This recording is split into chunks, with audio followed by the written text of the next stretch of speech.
Dicen que el hogar está donde está nuestro corazón. Por ello, y aunque haya familias separadas geográficamente por la migración legal o ilegal, esto no quiere decir que los vínculos se hayan roto. De hecho, algunas de estas familias han encontrado formas de mantener los lazos familiares al mismo tiempo que ayudan a sus comunidades. ¿Tu familia es de migrantes? Entonces, este programa es para ti. Hoy, en Diálogos en Confianza, ¿cómo se vive la migración en la familia?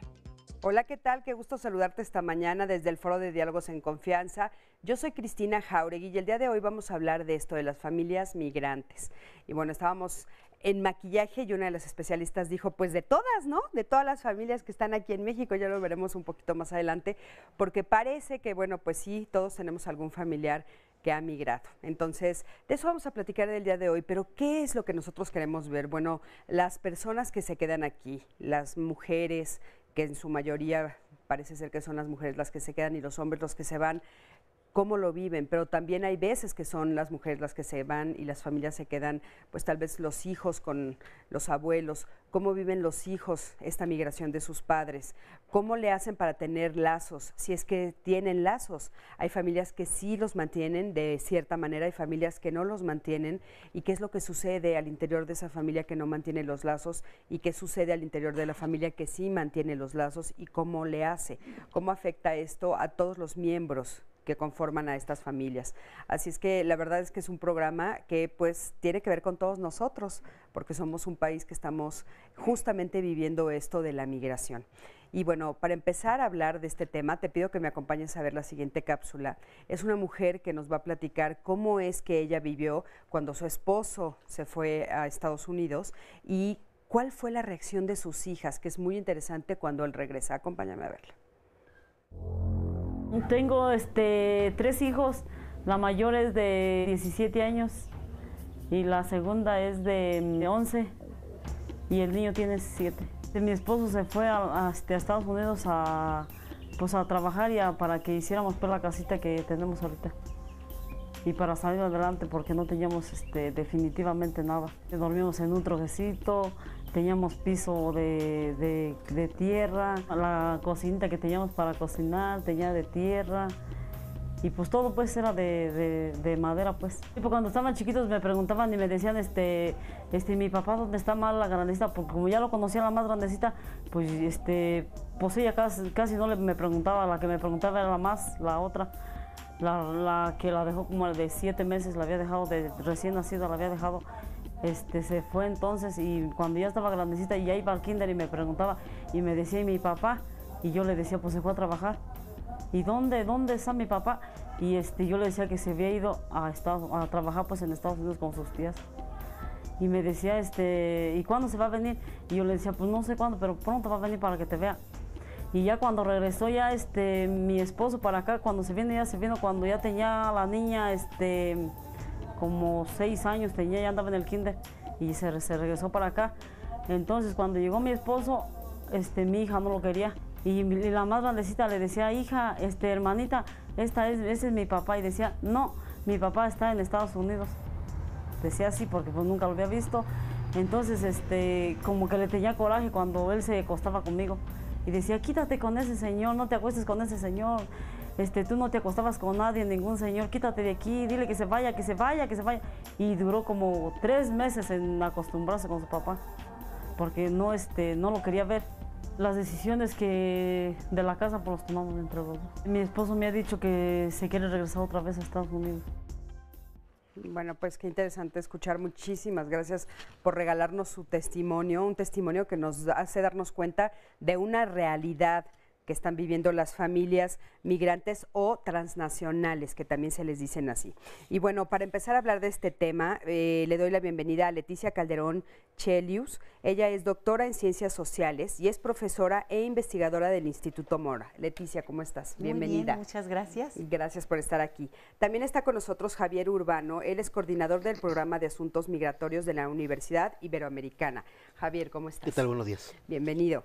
También está con nosotros Hiroko Asakura. Ella es profesora e investigadora del Centro de Investigaciones y Estudios Superiores en Antropología Social, CIESAS del Noreste. ¿Cómo estás? Bienvenida. Muy bien, muchas gracias. Gracias por estar aquí. Frida Espinosa Cárdenas también nos acompaña esta mañana. Ella es coordinadora de apoyo a familias transnacionales del Instituto para las Mujeres en la Migración, AC IMUMI. ¿Cómo estás? Buenos días.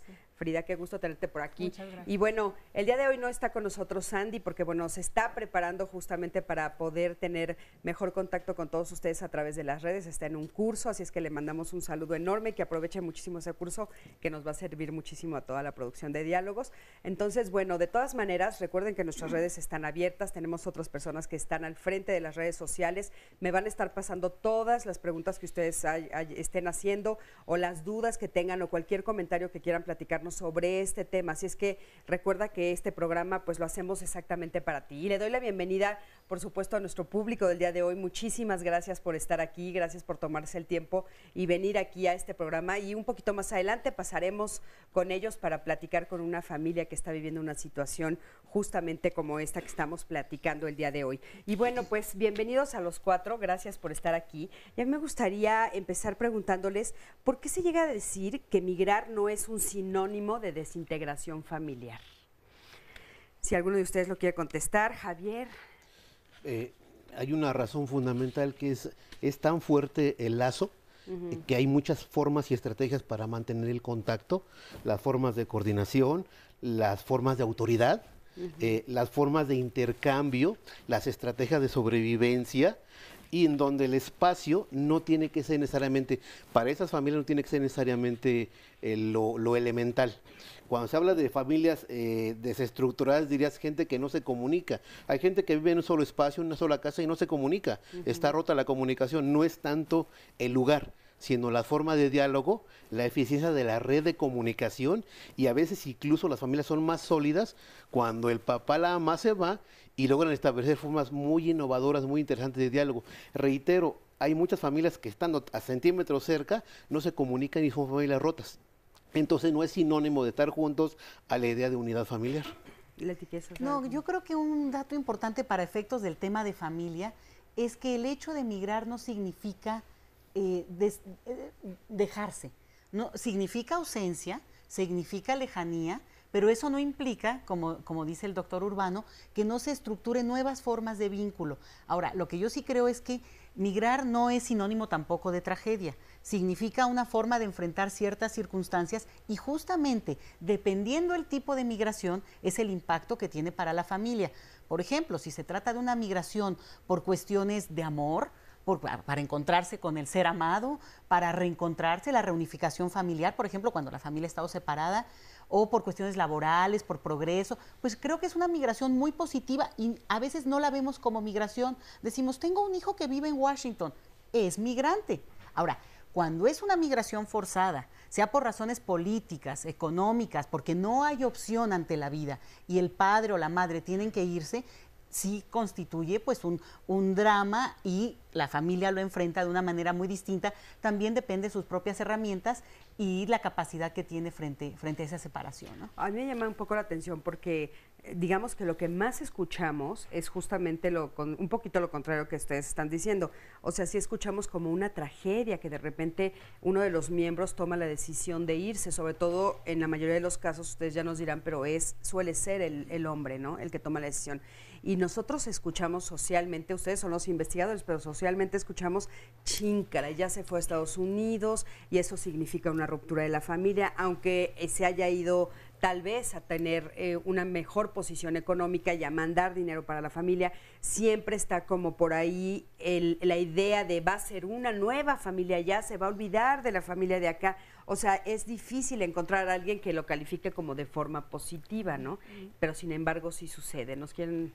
Sí, yo creo que, bueno, una familia migrante también es una familia que es muy resiliente. Y creo que la resiliencia es una característica súper importante dentro de una unidad familiar, ¿no?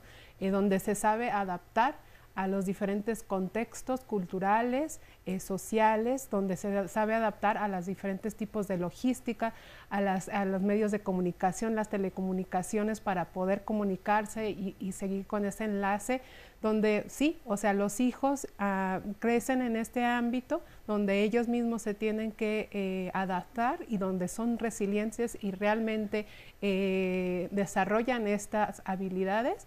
Incluso, y obviamente también los papás, ¿no? Donde tienen esta formación que no nomás es de un lugar y de una ubicación, sino que es una formación transnacional.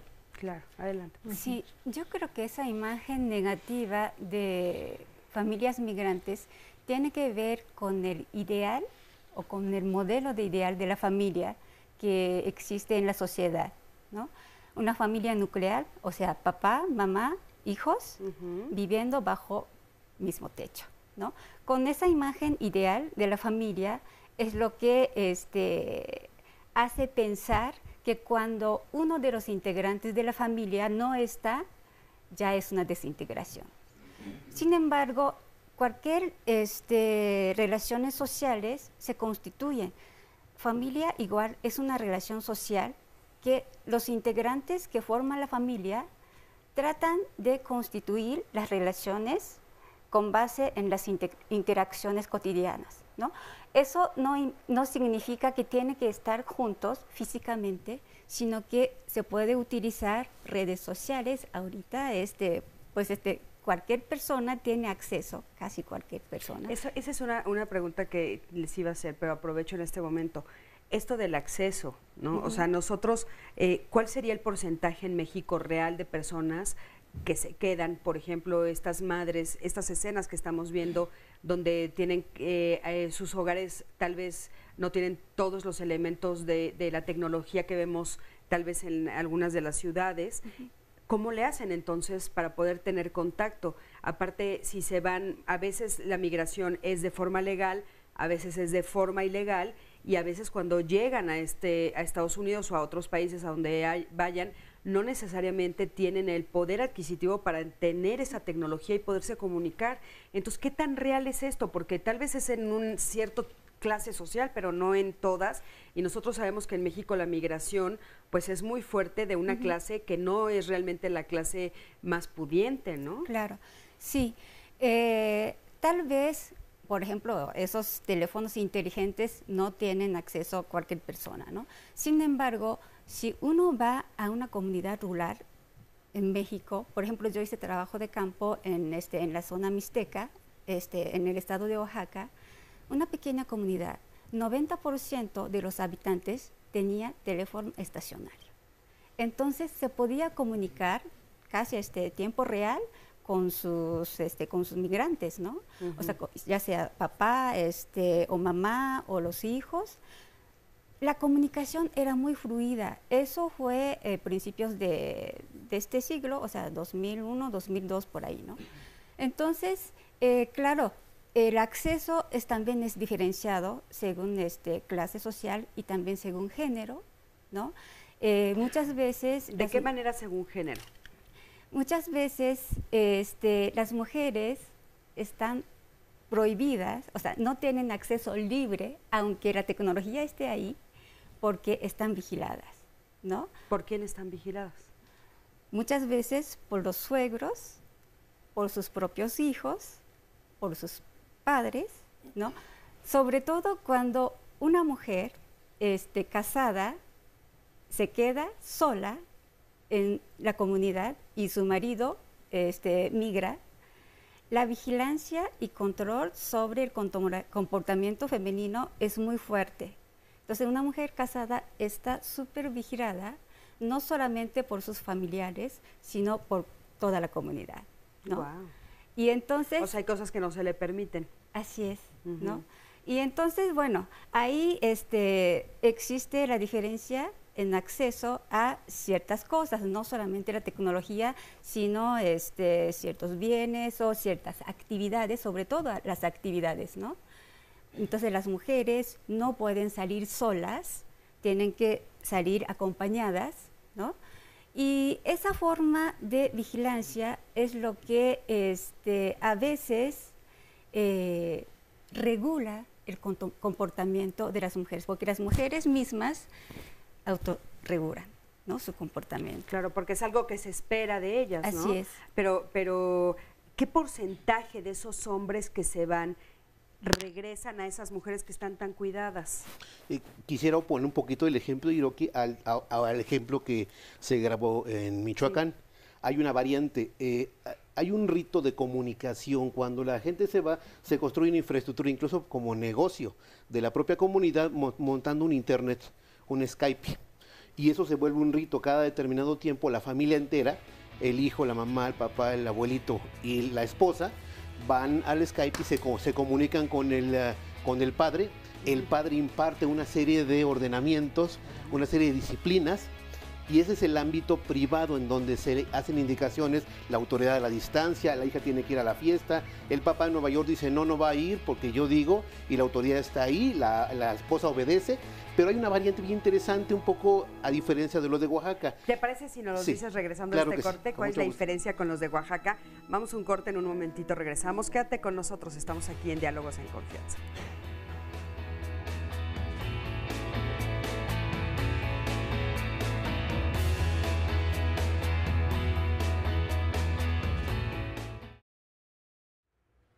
Bueno, ya estamos aquí de regreso, ya estamos platicando sobre las familias migrantes o, como les dicen, las familias transnacionales. Así es que quédate con nosotros. Y estábamos comentando la diferencia, inclusive en el interior de la República, sobre qué sucede en un estado y qué sucede en otro. Sí, comentar de una variante bien interesante. En el ámbito de la relación privada, ese famoso Skype define formas de distribución de autoridad o de responsabilidades. ¿Cuánto tiempo tienen de haber aplicado este tipo de tecnología? Porque, bueno, también es una tecnología relativamente nueva. Sí, bueno, nueva, en este pueblo tendrá entre 8 y 10 años aproximadamente, que es el tiempo que tenemos trabajando en la zona. Y ya había desde ese momento bastante precario. Pero, de hecho, uno de los proyectos, que margen aparte, es un proyecto que hizo la Iberoamericana para instalar sistemas de comunicación vía Skype para las familias. Volviendo al tema, lo comentaba hace un momento, esta forma de diálogo es a través del Skype, se reproduce una forma de distribución de responsabilidades que coordina el papá que está, en este caso, en Nueva York. Él define las formas, los permisos, la distribución, el mismo dinero, en qué se va a gastar. Regularmente la familia solamente asiente, dice sí.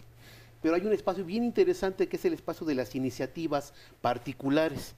Si es en el ámbito público, si es público y está fiscalizado por la comunidad, es bastante bien aceptado, incluso promovido. El caso de este proyecto que hizo el Instituto para Desarrollo Sustentable y Equidad Social, el ITSES, en la Ibero, que financió el programa Asuntos Migratorios de la Ibero, era eso, ayudar a estas mujeres se juntan. Y cuando nosotros dialogamos con las comunidades, particularmente con los jefes territoriales, que son los que mandan ahí en la zona, los señores decían, no importa, en tanto no quieran hacerlo en privado ni a escondidas, si esto es una empresa, adelante, no hay ningún problema, incluso tienen la parte de nuestro apoyo. En el ámbito público, y digo en el caso específico. ¿Cuál era el problema de hacerlo en privado? En privado era que se podía prestar a muchas cosas, a diálogos no autorizados, digamos, de un actor privado, de un hombre, pues, ya no el profesor, ya no el investigador, una persona que quisiera platicar en lo privado con la esposa. Si todo era en público y todos los resultados y las negociaciones eran público, encantado de la vida, decían los jefes territoriales. Dicho esto, cuando se hace todo el diálogo con la comunidad, insisto, particularmente con los jefes territoriales, ellos aceptan de buena manera. Y entonces este proyecto avanza en forma muy adecuada, muy fluida. No hubo ninguna oposición. No, bueno, pero lo que sí al final, sí nos dimos cuenta que es a la hora de intentar negociar con los esposos para hacer los cofinanciamientos, para invertir en el proyecto, el esposo siempre respondía, necesito yo platicar, o la esposa respondía, yo no te puedo decir, necesito platicar yo con mi esposo. Si él me dice que sí, adelante. En ese espacio privado de la negociación, para luego darnos respuesta a nosotros de la cofinanciación, ahí estábamos vedados completamente. En la iniciativa de campo era una apertura, y es una pequeña diferencia sustancial. Claro, bueno, aparte muy interesante y que nos revela mucho sobre la sociedad en la que estamos viviendo o la sociedad que está viviendo México en el interior de la República. Esto que nos está platicando Javier es un proyecto que vamos a ver un poquito más adelante. Fuimos a grabar una cápsula justamente a Cebina, en Michoacán. Todas las cápsulas que ustedes están viendo las fuimos a grabar ahí. Alejandro, nuestro realizador, lo hizo y les van a gustar mucho, y aparte son muy claras de qué es lo que está sucediendo con estas mujeres, cuál es el proyecto que ellas están realizando. A mí me gustaría decir, porque yo creo que justamente lo que refleja la migración en el caso mexicano es la diversidad de país que somos. Porque ahora están contando de una experiencia más rural, más de un ámbito comunitario, y eso lo podrías ver replicado, por ejemplo, cuando se va a levantar el censo. También hay todo un control social de la familia, de la mujer, dónde habló, con quién habló. Cuando se hacen trabajos sobre temas de control de la natalidad, pasaría lo mismo. O sea, aquí creo que hay que matizar en el sentido de que tú preguntabas hace rato un poquito en términos de datos. México es uno de los países de mayor emigración del planeta y tenemos además una migración de más de 100 años. Lo que ha ido pasando en la experiencia mexicana, especialmente con Estados Unidos, es que se ha ido diversificando, se ha ampliado a más grupos sociales, porque aunque en México hay un grupo de gente muy humilde que migra, en general la migración no es de la gente más pobre porque migrar cuesta. Estoy hablando de migración internacional. Y lo que ha pasado en las últimas décadas es que esta diversificación ha implicado la incorporación de otros grupos más urbanos, por ejemplo. Antes era una migración mucho más rural, también de otros sectores más de clase media baja, sobre todo, ¿no? Entonces, ¿qué ha pasado? Que eso ha permeado la experiencia migratoria en muchos más ámbitos que no solo sería una parte de lo rural propiamente, y ahí van a privar mucho de estos usos y costumbres que tal vez no son por la migración solamente. Lo interesante es la respuesta que se da también comunitariamente. Un ejemplo, muchas veces en la migración de población indígena se articulan mucho mejor porque las redes y los lazos están más fuertes que en una migración urbana, donde tal vez la unidad familiar se compone de un grupito y no es el colectivo. Claro, entonces es que hay diferencias y también. tal vez un poco también, digo, perdón si estoy equivocada, me corrigen, pero esto del control. O sea, la verdad es que llama mucho la atención el cómo toda una comunidad controla a las mujeres que sus maridos migraron. Eso es difícil que suceda en la ciudad. Sí, o sea, no, es diferente. Fíjate que vamos a ver una cápsula de una mujer también que grabamos allá en Sabina, en Michoacán. Cebina, perdón. Justo estábamos hablando que no es el apellido del cantautor y yo ya lo estoy diciendo así, discúlpenme. En Cebina, y esta mujer tiene 10 años que su marido está fuera de su hogar. Vamos a ver cómo lo está viviendo y acompaña. Mi esposo emigró a los Estados Unidos, ya tiene como 10 años por allá. Yo platico con mis hijos de que su papá pues se encuentra en Estados Unidos para que nos dé una mejor vida, pues más que nada para ellos, para que salgan adelante. Y hay veces que sí me siento sola y hay veces que sí, pues sí, hasta los niños a veces me preguntan, ¿y por qué mi papi no se viene? ¿Por qué tanto tiempo? ¿Y por qué no se viene? Dile que se venga ya o así.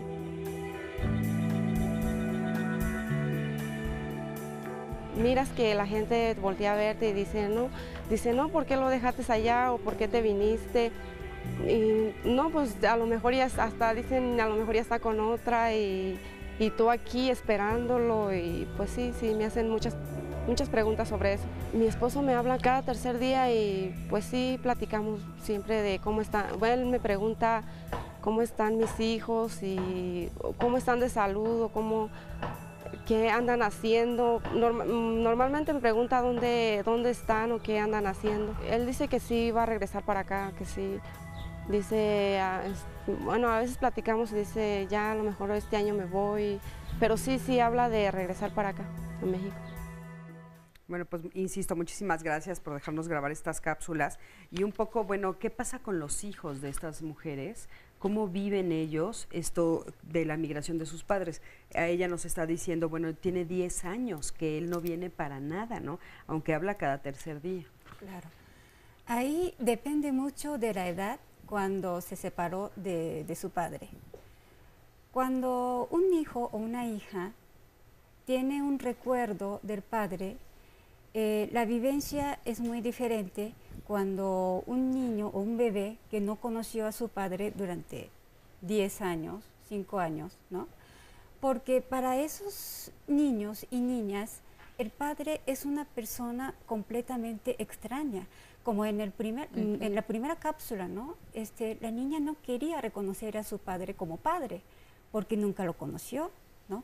Entonces, cuando el padre regresa, para ambos, tanto al padre como al hijo, a la hija, es un aprendizaje nuevo de convivencia, ¿no?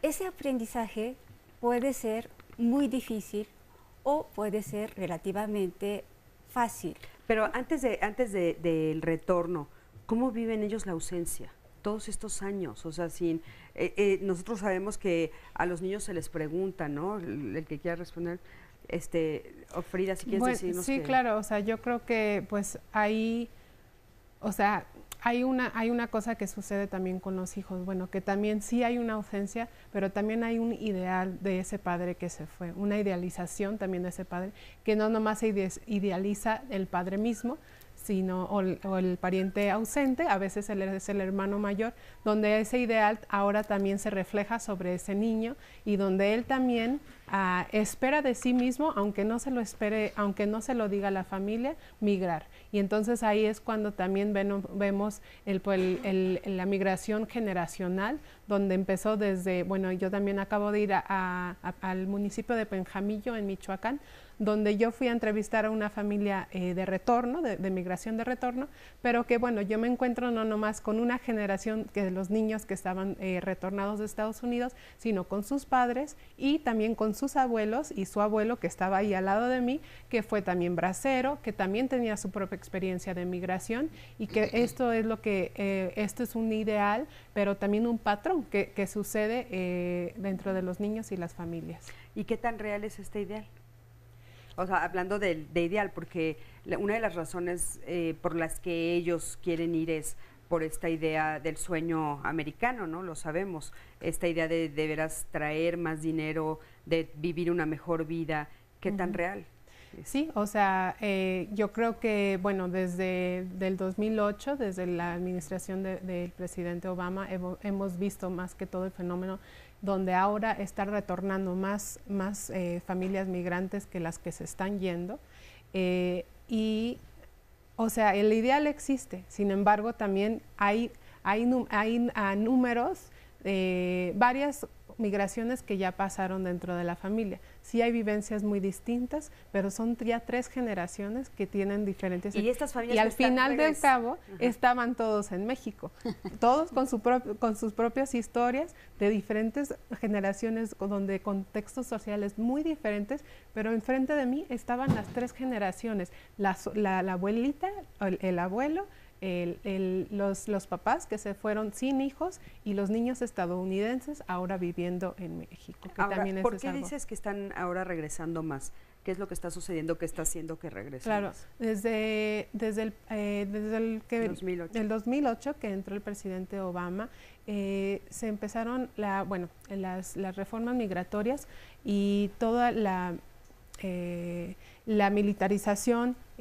también el presupuesto para que la patrulla fronteriza, para que el Instituto Nacional de Migración, el ICE allá en Estados Unidos, empezaron a hacer muchas más redadas y hubo un impulso muy grande de deportaciones. Van más de 2 millones de deportados dentro de estos últimos años y entonces eso implica que las familias no nomás está regresando el papá, porque de un principio no nomás migró en muchas ocasiones el papá, sino migró toda la familia o migró tal vez la pareja o se encontró a una pareja ya estando en Estados Unidos y bueno, y ahora 50% de las familias que están indocumentadas en Estados Unidos tienen hijos estadounidenses.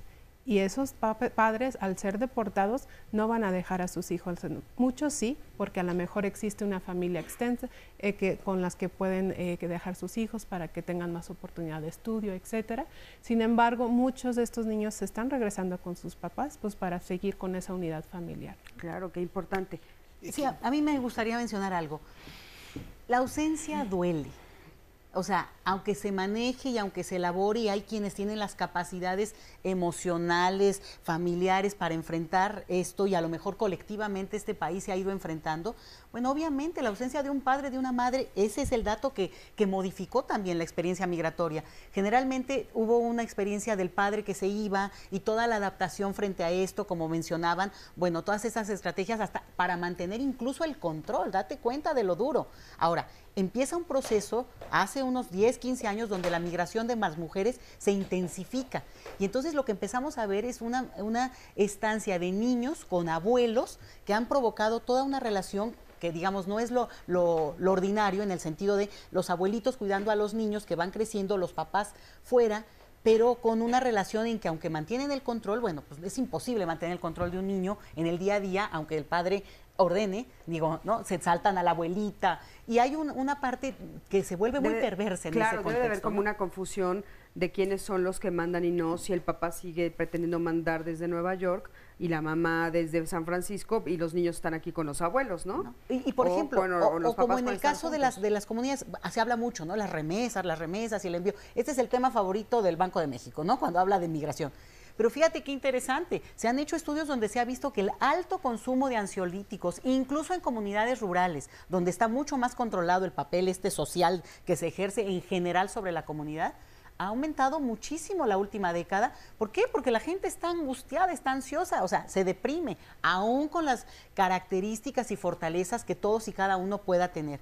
La otra, que es otro fenómeno que también se ha visto, es la obesidad en los niños, hijos de papás que se han ido, porque tiene que ver como una forma de demostrar simbólicamente que no estoy del todo ausente, te estoy proveyendo, te estoy enviando algo que tú, al final de cuentas, muestras a la comunidad, al colectivo, a tu sociedad. Mi mamá me está mandando algo, la ropita linda, lo que sea, cuando hay esta capacidad. Y la última cosita que yo sí quiero decir, lo decía Frida muy bien, 3 generaciones de migrantes que ella vio hace poco, hablan del drama social de que en un país siga siendo la utopía irse a Estados Unidos para ayudar a la mamá, para mejorar las condiciones. Te hablan de mínimo 30, 40 años en el sentido de una incapacidad de poder frenar las razones económicas de la migración, porque yo decía al inicio, puede haber otras razones. Claro. Y bueno, bienvenidas cuando son para algo de mejoría, cuando son, ¿no?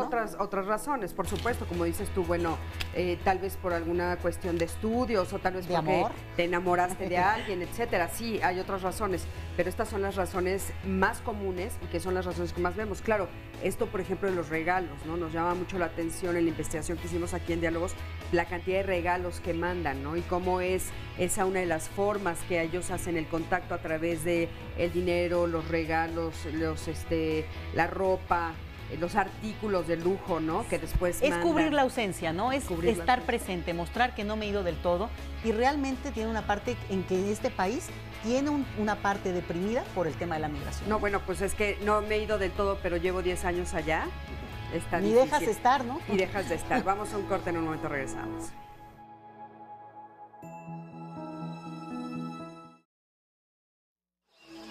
Soy Magdaleno Romero Román, tengo 62 años y me dedico a campesino. Me fui porque aquí no había trabajo y para ver a mis hijos que estaban allá, porque muchos me contaban que mis hijos andaban ya desbalagados, borrachos y todo eso, ¿verdad? Ya les hablé yo de ahí de la frontera, les dije, ¿saben qué? Aquí estoy. Y me dice uno, papá, ¿y para qué está viniendo? Le digo, para que voy a verlos, porque ya tienen un tiempo que no me habían hablado. Entonces yo por eso me obligué a ir. Allá trabajé en una procesadora de pollos 6 años. Pues es muy difícil para encontrar trabajo allá, porque todo es a cambio de papeles. Ahora, si no sabe hablar en inglés, no trabaja. Mi esposa un día me habló, me dijo que mi mamá estaba muy enferma y que me viniera, por lo que ya no la iba a encontrar de repente, porque así me pasó con mi papá. Yo apenas llegué allá, tenía 3 años cuando él murió, y yo ya no quise que fuera lo mismo, porque yo a mi papá lo había dejado bien, pero ya mi mamá ya dije, pues a lo mejor me va a pasar lo mismo, mejor me regreso otra vez. Estados Unidos vale la pena por el trabajo y por el dinero. Y constantemente estaba hablando con mi familia y estaba al pie de la letra con ellas, con ella, con mi esposa, y ahora ya difunta. Entonces ya ahorita ya no tengo pues con quién platicar, ¿verdad? Pero yo no olvidé a mi familia porque yo sabía que aquí era mi raíz. Y yo no me quería quedar por allá porque muchas personas se quedan por allá. A México vale la pena porque aquí vivimos, aquí tenemos nuestras casas, aquí crecimos y aquí morimos. Bueno, pues acabamos de escuchar otro testimonio. Muchísimas gracias a este señor que nos platica cómo él se va, ¿no?, a buscar a sus hijos, a estar un poco con ellos. Me llama la atención porque él nos dice, es que me dijeron que se estaba portando mal, entonces pues yo fui a ver si es cierto que se estaban portando mal, y aparte aprovechó para quedarse un tiempo ahí y también mandar dinero a México, ¿no? Sí, por favor, Javier, adelante. Sí, sigo la línea de la doctora Calderón. No hay que olvidar que cada vez que un solo migrante se va del país es un fracaso de las políticas de desarrollo.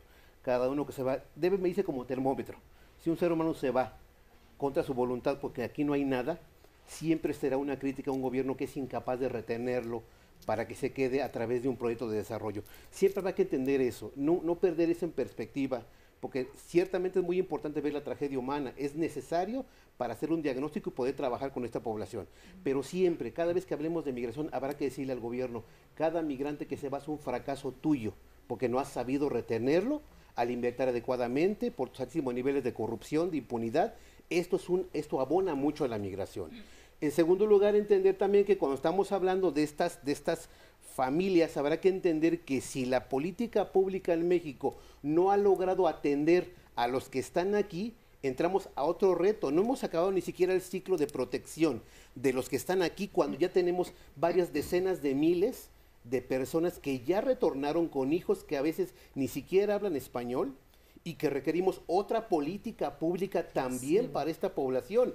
Y si revisas normas, no existe. Nada. Si revisas normas, leyes, es un absoluto fracaso. No hay una lectura clara de que no hemos terminado la primera fase de atención a los que se quedaron.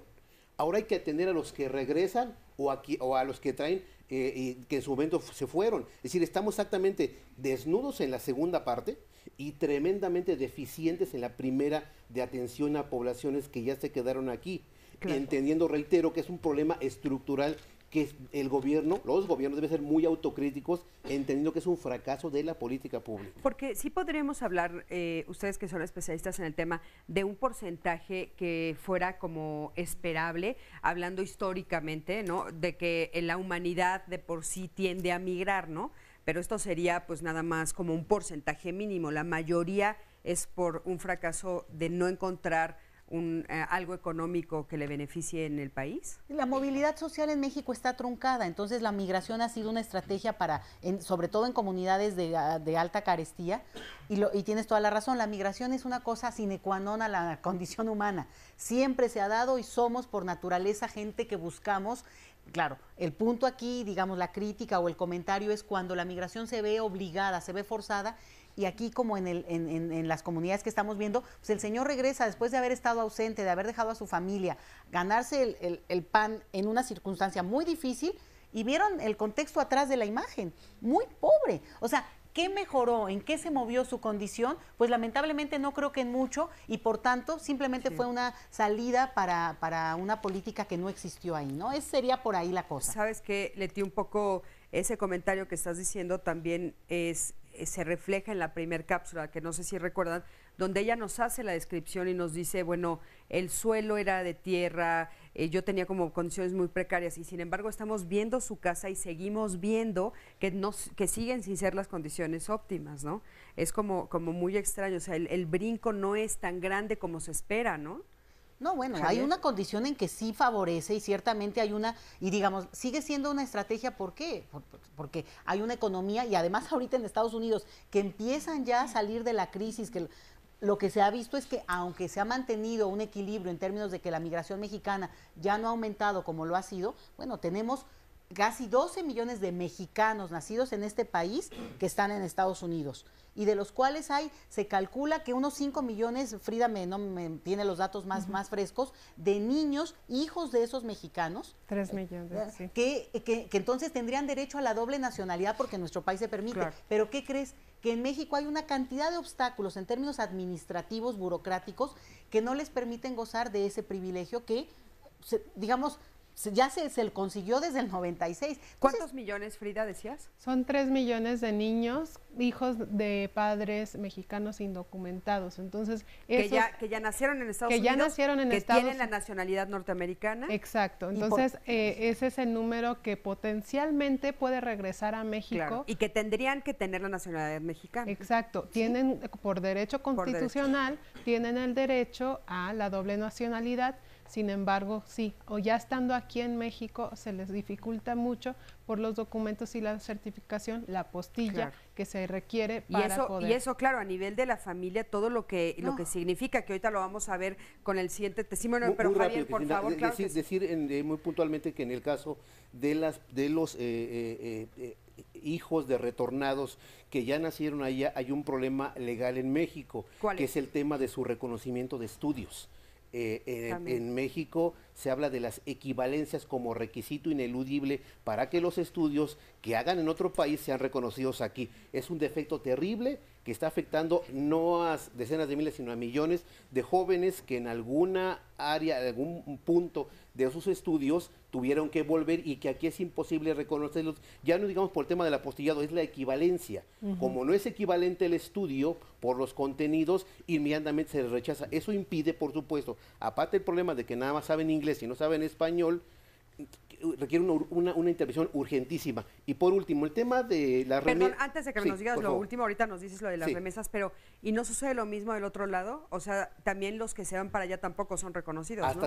Hasta cierto nivel, sí. Cuando tú llegas al nivel de la high school o la universidad, entras en un proceso muy fuerte de también dificultades igual, ¿no? de reconocimiento. Lo que es la primera fase hasta la secundaria es casi restricto por un tema constitucional. Cuando llegas a la high school, hacia la universidad, ahí empiezan los graves problemas. Perdón, por último, y con eso termino. Sí, en el tema de las remesas, como vieron, la parte contextual del señor es muy pobre. Era peor cuando se fue. Ni siquiera tenía un terreno. Eso que tiene ahí pobre, lo compró con sus remesas. Y de hecho, él logró comprarle terrenos a los 5 hijos. Es decir, pero el tema es que solo es un baldío. Es decir, mi punto aquí es, si uno revisa por investigaciones, en este poblado no hay política pública que acompañe las remesas. Se le echa mucho la culpa a las remesas, casi como que se le atribuye poderes mágicos.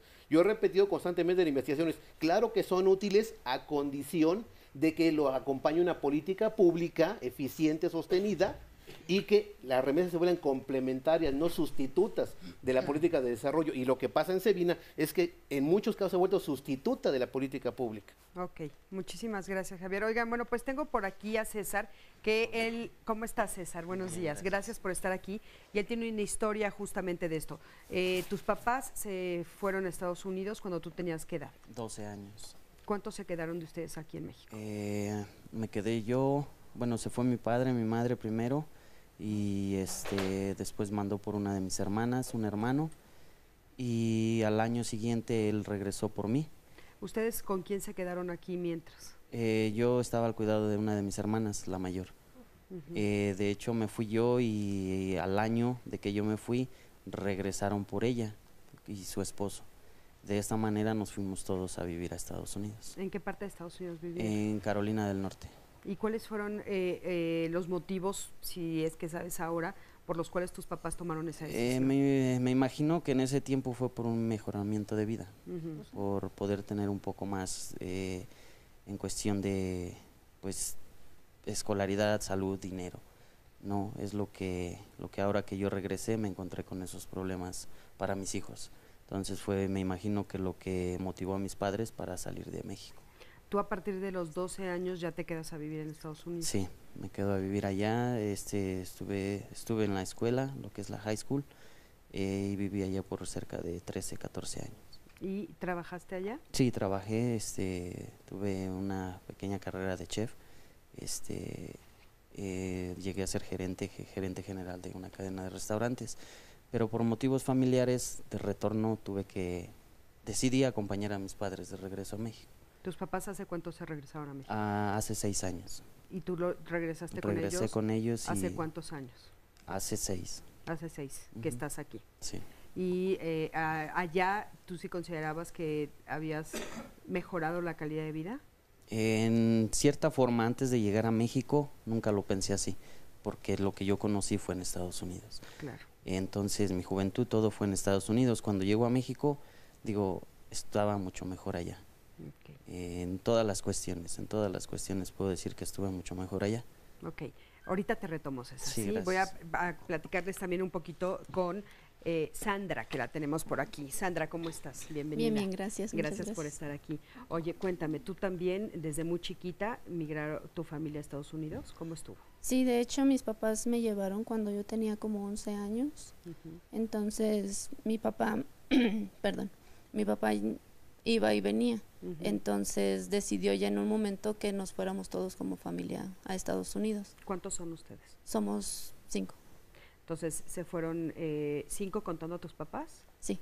Entonces, ¿fue primero tu papá y después poco a poco igual fue regresando por ustedes? No, de hecho vino por mis hermanos y mamá y por mí. Ok, ¿y cómo fue tu vida allá? Pues fue muy, a comparación ahorita ya estando aquí en México, fue mucho más cómoda en el aspecto de la salud, del trabajo. O sea, a pesar de que no fui legalmente, tuve oportunidad de trabajar, tuve oportunidad igual de tener una mejor calidad educativa. Entonces, en ese aspecto sí es mejor. ¿Cuántos años viviste allá? 11 años. ¿Y por qué no pudiste arreglar los papeles? No sé, por falta de información. Por falta de información. Sí. Ok, estando allá en Estados Unidos, tú conoces a César. Sí. César es el hombre que acabamos de entrevistar y ustedes ahí deciden formalizar, tener un matrimonio, se casan ustedes. Ok, ¿esto hace cuánto tiempo sucedió? Ya tenemos casi 13 años. 13 años juntos. Y entonces, bueno, allá ustedes empiezan a formar su familia, cuéntanos. Sí, bueno, tuvimos a mi niña, él trabajaba, yo trabajaba, entonces después tuve a mi niño, que ahorita tiene 9 años. Mi niño, pues, lamentablemente cuando regresamos a México no sabíamos que tenía una discapacidad. Yo lo empecé a tratar aquí y me decían que era pie plano severo. Incluso hasta el mismo doctor, ya cuando fue a su chequeo, me decía que no era el aparato adecuado que él le había recetado. Entonces mi niño estuvo 6 meses con un aparato que no le funcionó para nada. ¿Tomaste la decisión de regresarlo? Sí, bueno, se fueron de vacaciones con mis papás. Ellos mandaron por mis niños. ¿Tus papás sí siguen viviendo allá? Sí. ¿Ustedes regresan siguiendo a tus suegros? Sí, sí. ¿Y tú también no recordabas cómo era vivir en México? No, yo era muy chica, no. La verdad no tenía una idea de cómo iba a ser todo. Y entonces, bueno, mi niño se van los dos de vacaciones. Una de mis cuñadas lo lleva al doctor. Entonces ahí fue cuando nos dijeron que tenía la discapacidad, que de hecho es distrofia muscular de Duchenne, es la más severa. Entonces, bueno, fueron 2 años que estuvieron allá mis niños con su familia de mi esposo. Entonces fueron... Ay, perdón. No te preocupes, entendemos perfecto. Es que justamente esto es de lo que estamos hablando, ¿no? Lo difícil de repente que es, porque claro, tú ya no tienes la oportunidad de regresar porque no tienes los papeles y sin embargo tus 2 hijos son norteamericanos. Sí. Ellos sí pueden ir y regresar. Sí. Pero son menores de edad. Sí, de hecho sí. Entonces, bueno, ahorita mi niño está allá para seguirse tratando. Ahorita él tiene un tratamiento muy, muy bueno allá. Tiene medicamentos, le están proporcionando aparatos, terapias, o sea, todo. Pero lamentablemente es lejos de la familia. Entonces sí es muy, muy difícil para nosotros. Claro. Vamos a ir a un corte, en un momentito regresamos. Quédate con nosotros, estamos hablando de la familia y la migración.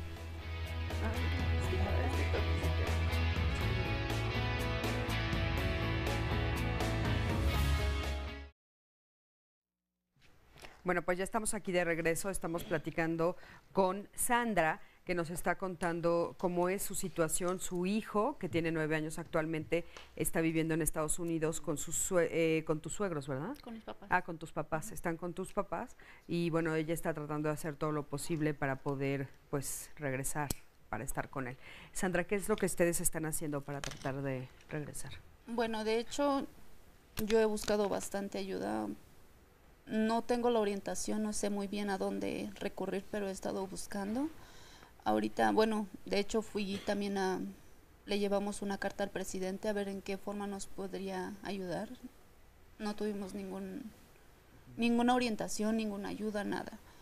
Ahorita estamos en un grupo que se llama APOFAM.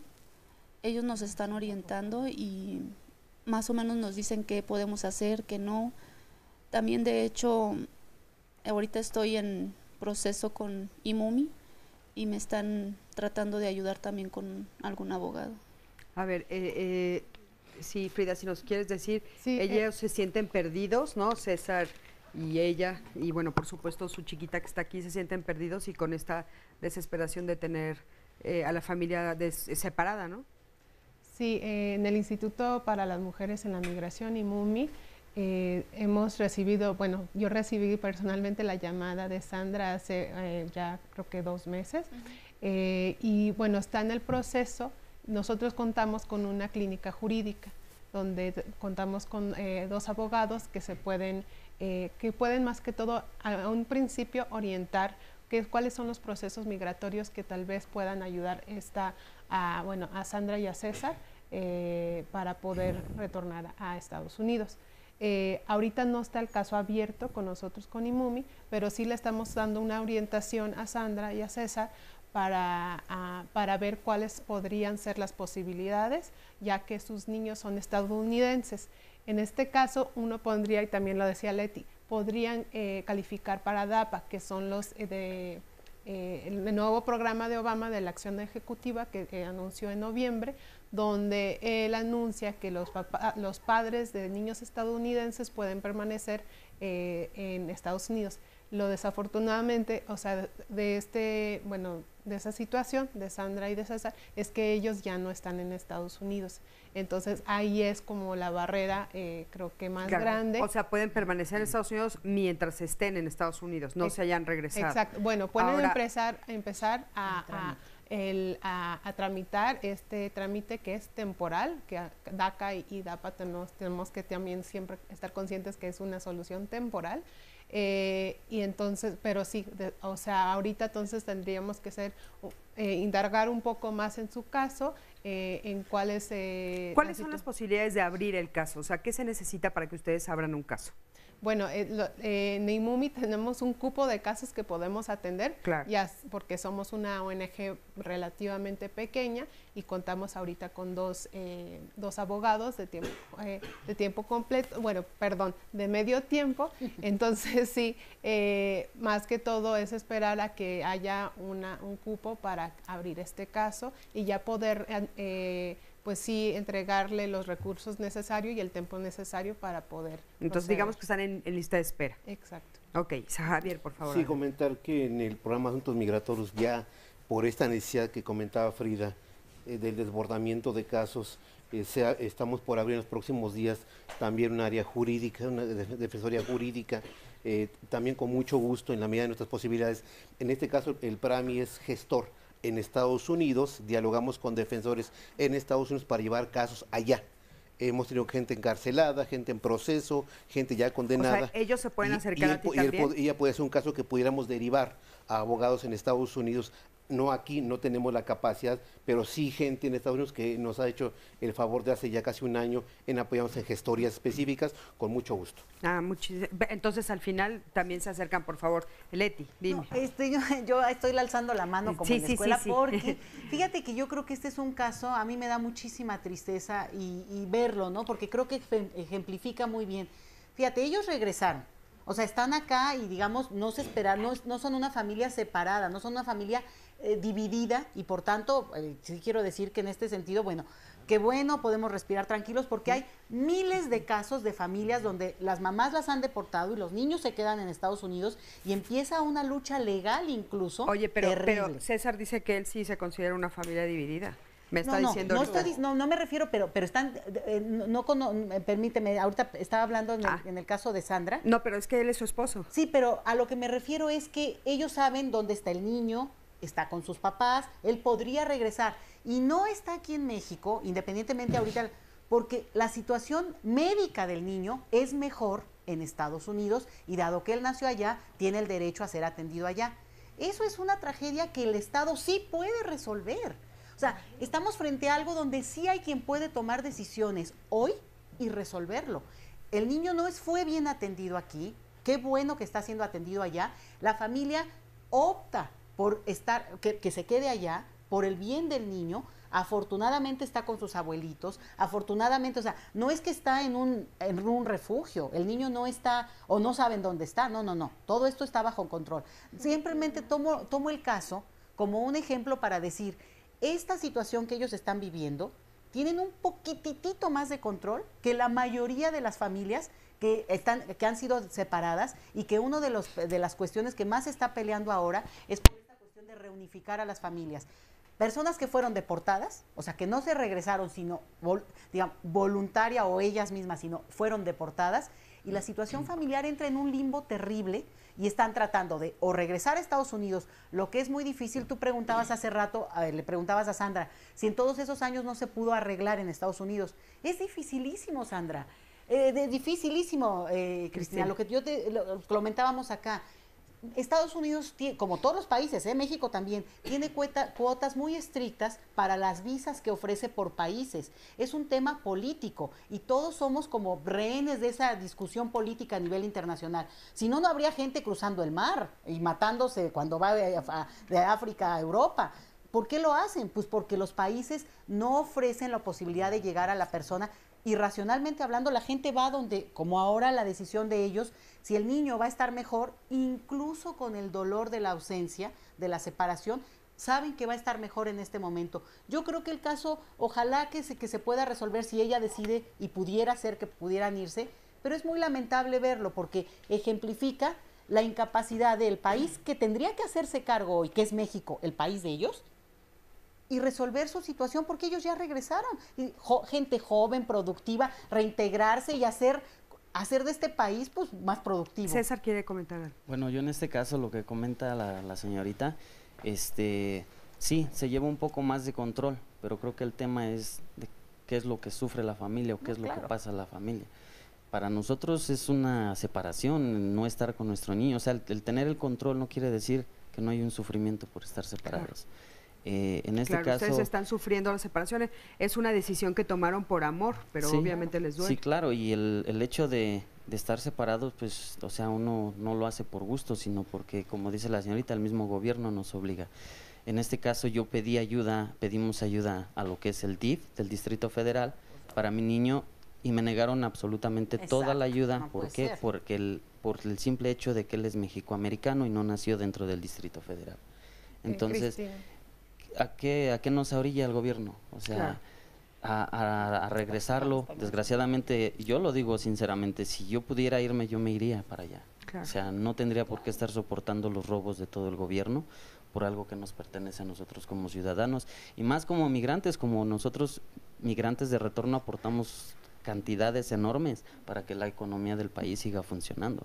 Entonces, en cierta forma tenemos todos esos derechos. Yo lo único que pido es educación y salud para mis hijos. Claro, por supuesto. Gracias, César. Muchísimas gracias. Sí, por favor. Sí, claro.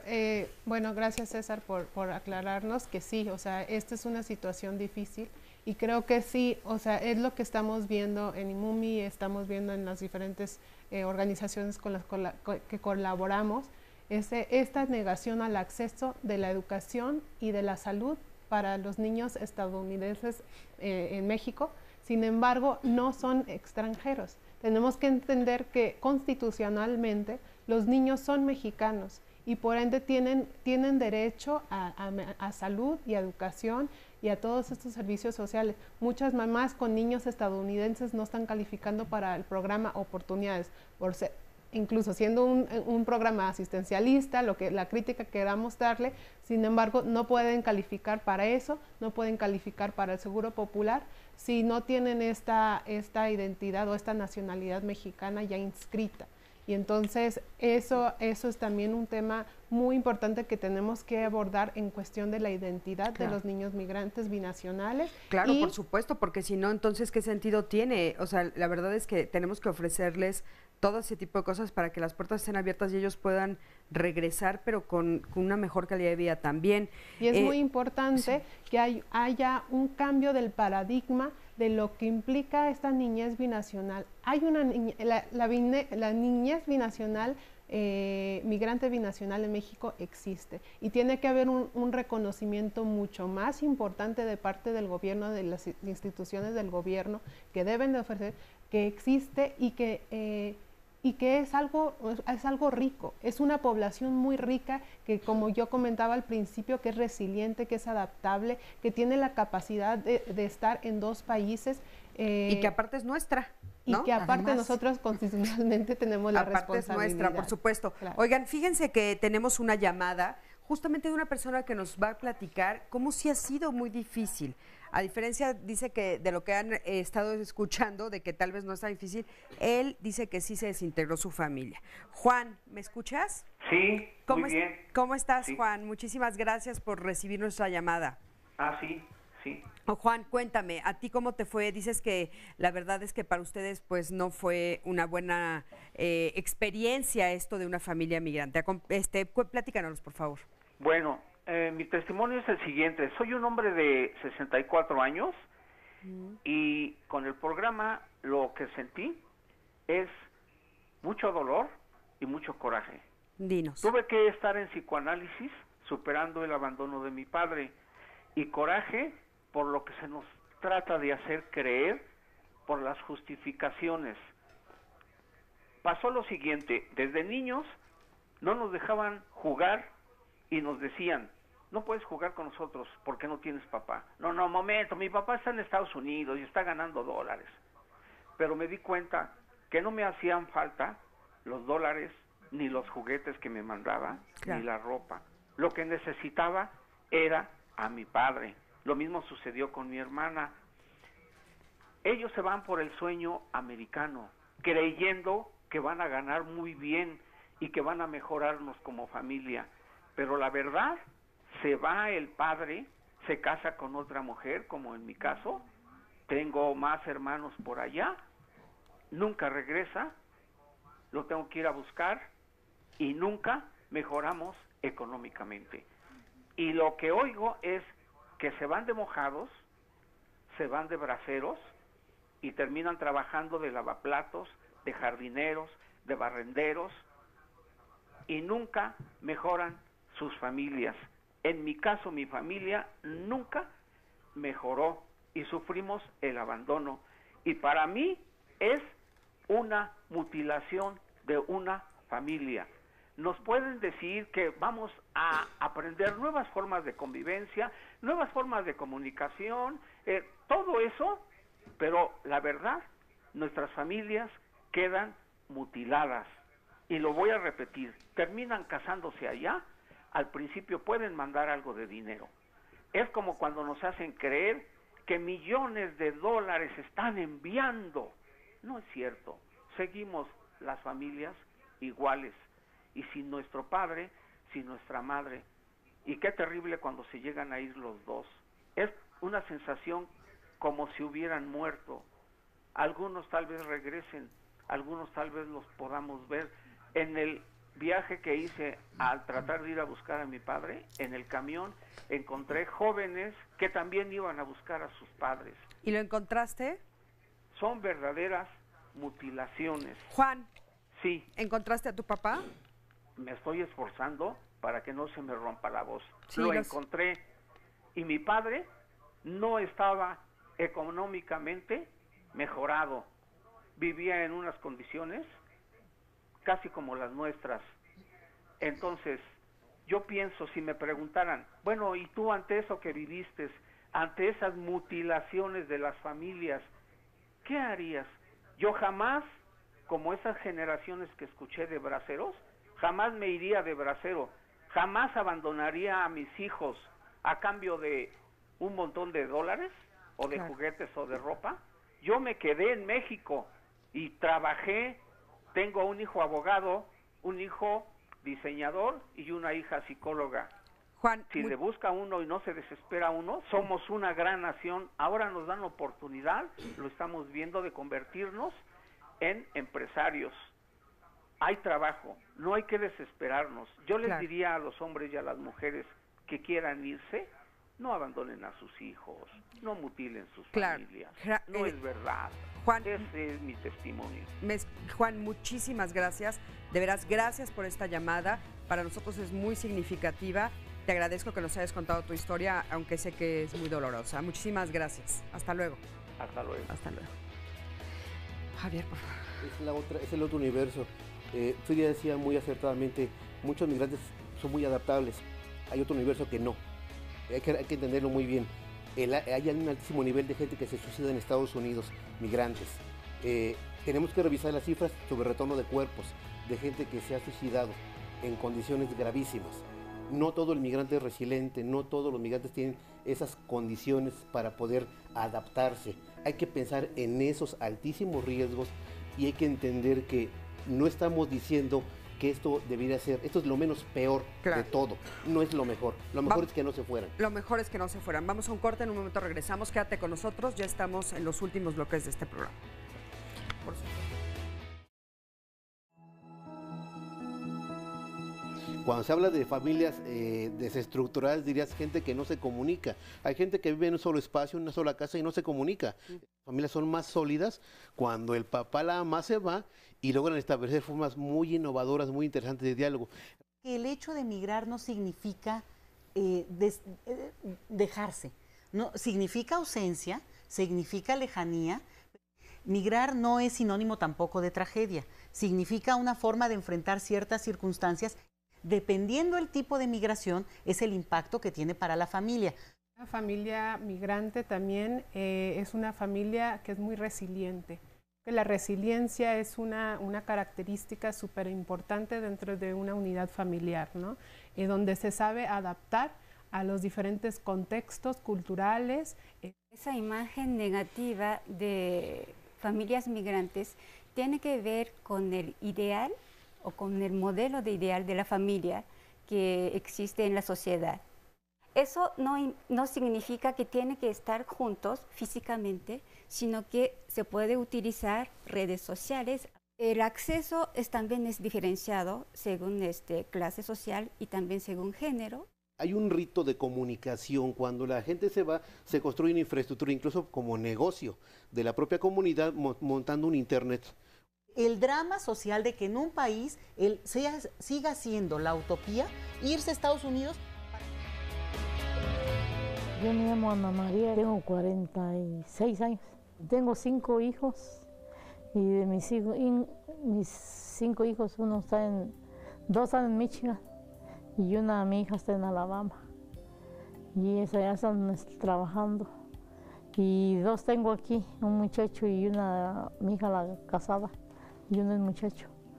Y ya todos me casaron pues ya por allá y nomás uno me quedó ya aquí, pues ellos por allá se fueron a trabajar para hacerse su casita. Y yo les digo que no me importa el dinero, yo lo que quiero es que vengan ellos a vernos. Porque mi hija ya tiene como 13 o 12 años que se fue y nunca regresó. Y así nunca regresó.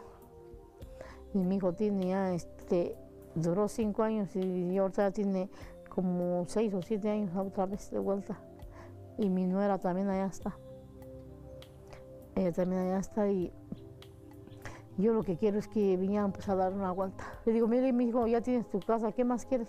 Aquí vas a trabajar ya para puro comer, pues ya tienes lo que ustedes necesitan en su casa, ya las tienen. Desde que mis hijos se fueron, pues ellos dejaron a mi papá y dejaron a mi hermana, dejaron pues a muchos, pues dejaron y ahorita que ellos se fueron, pues ya no, ahora que van a venir, pues ya no está mi hermana, ya no está mi papá, ya se murió un sobrino también de nosotros. Y ya, pues entonces nos hablan ya cuando ellos sabían ya que se morían. ¿Qué pasó, mamá? Y le decíamos, se murió Bueno, pues ya estamos aquí de regreso. Igualmente le agradecemos a esta mamá que nos platica, ¿no? La mayoría de su familia pues está allá. Dice, ya se casaron, ya se fueron para allá, están trabajando ahí. Curiosamente vuelve a decir lo mismo que nos dijo Juan en la llamada, ¿no? A mí no me importa el dinero ni lo que tengan que traer, a mí yo lo que quiero es que vengan, ¿no? Es verlos. Que bueno, vuelve a suceder lo mismo. Ya tenemos algunas llamadas, les voy a leer algunas de estas que han llegado. Rosa María Yáñez dice, para mí no ha sido agradable tener a un hijo que se fue de indocumentado. Han pasado 23 años y aún no lo he superado. Cuando él se fue tenía 19 años, lo volví a ver como a los 35 años. Los jóvenes que se van tienen sueños, pero los que nos quedamos aquí sufrimos mucho su partida.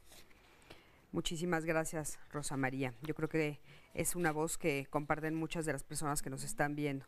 Marisabel Corona, pienso que sí afecta a la familia cuando los hombres se van a Estados Unidos. Mi papá se iba y cada vez que regresaba no tenía la tolerancia, se perdía el vínculo y sentíamos que no era parte de la familia. Muchísimas gracias, Isabel. Eduardo Rivera.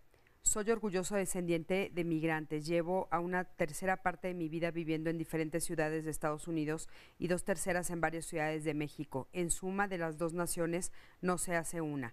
Mi verdadera patria es la dignidad y esa se realiza en cualquier entorno geográfico. Eduardo, muchísimas gracias por tu comentario. También por tu llamada, perdón. María Luisa Rodríguez, estuvimos mi esposo, mi hija y yo en Estados Unidos. Al inicio es muy difícil pasar y encontrar trabajo porque los salarios están muy mal pagados si estás de ilegal. Actualmente estoy en México con mi familia, pero como dice el especialista, sí es un error irse, pero también es un error el venirnos, ya que aquí no hay las mismas posibilidades. Gracias, María Luisa. Y por último, Norma Castillo. Mi hija es nacida en Estados Unidos y no tiene acta mexicana. He acudido a varias dependencias y nadie me ha ayudado. ¿Qué puedo hacer? ¿Le podemos responder a ella? ¿Alguien sabe? Sí, por favor, sí, Frida. Claro. Bueno, dependiendo de dónde esté, pero sí, es un proceso que están enfrentando muchas familias en México, donde esa acta de nacimiento estadounidense con la que llegan aquí a México tiene que ser apostillada por el estado donde nació el niño o la niña. Eso dificulta mucho porque solo hay una oficina en una ciudad y entonces tendría que encontrarse o tener a un pariente o a un conocido para escribirle una carta poder y de ahí mandar la apostilla, hacer el pago, etcétera, etcétera. Es un proceso muy arduo. Eso, sin embargo, acudiendo también más que todo yo recomiendo que acuda a la delegación de la Secretaría de Relaciones Exteriores dentro del estado donde esté, porque ellos tienen un mejor entendimiento de cómo son los procesos en Estados Unidos y en México para que poder así acudir a la ciudadanía. Necesita la apostilla, no nomás, me imagino que tal vez haya tenido problemas para acceder a la educación, a la salud, como comentaba. Eso es una cosa. O sea, la apostilla simplemente para la acreditación de la educación es una barrera grandísima y un problema grandísimo que está viendo la comunidad retornada. Sin embargo, para la identidad, para la inscripción de la nacionalidad mexicana, igualmente necesitas apostilla. Entonces, eso es lo que está dificultando y entonces por eso en IMUMI ahorita para el acceso de la educación estamos que se dispense, que se retire ese requerimiento de la apostilla para que por lo menos los niños tengan la garantía de no nomás acceder a la educación primaria y secundaria, sino que también a la acreditación, que en el momento que ellos ya terminen esa primaria, que también puedan acceder a la secundaria y a la preparatoria. Muchas familias están teniendo esta situación. Claro. Y entonces que se acerquen a las instituciones como la que acabas de comentar, para que entonces puedan ver si lo pueden resolver. Leti, por favor. Aprovechar un llamado a las autoridades de México, que son conscientes y conocen muy bien de este tema, porque lo hemos discutido hace mucho tiempo ya en este país, se sabe muy bien de este tema, que flexibilicen. Hay una propuesta que IMUMI hace muy concreta, pero yo creo que hay un amplio espectro. El tema, ahorita nada más para no desviarme, el tema de el derecho a la nacionalidad que tienen los niños de padres mexicanos nacidos en el extranjero, es una ley desde hace 20 años, que por favor asuman que esto es una situación de emergencia. Es como pedimos a Estados Unidos que hubiera una amnistía, ojalá le dieran una amnistía a los mexicanos en México. Ok, muchas gracias. Ahora, una pregunta, Frida. Sí. ¿Tiene un costo? Sí, tiene un costo. ¿Es alto el costo? El costo de la apostilla misma es de $5 a $20, no es mucho, son 300 pesos máximo. Sin embargo, el costo del envío, de tener a la persona, de mandar la carta poder, del tiempo que se pierde en que los niños no están acudiendo a los servicios, ese es el verdadero costo.